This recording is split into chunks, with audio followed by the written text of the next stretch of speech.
பொங்கல் டேஸ்டா வந்ததுக்கான இந்த சீக்கிரம் தான். அது என்னன்னா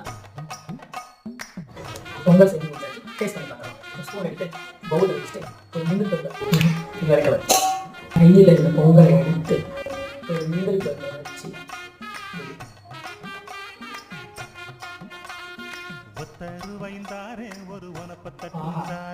எங்க அம்மா செஞ்சதை விட பல மடங்கு ஆபீஸ்ல செஞ்ச பொங்கல் ரொம்பவே நல்லா இருந்துன்னு சொல்லிட்டு எல்லாரும் சொன்னாங்க. ஆனா அதோட ரெசிபி மட்டும் நான் எப்படி செய்யணும்னு சொல்லவே இல்லை. என்னுடைய ஃபேன்ஸ் நீங்க கேட்டுக்கிறதுக்காக அந்த ரெசிபியை எப்படி செய்யணும்னு சொல்லிட்டு உங்களுக்கு நான் வீட்டில் செஞ்சு காமிக்கிறேன். அரிசி ஒரு டம்ளர், வெல்லம் ஒரு குண்டு,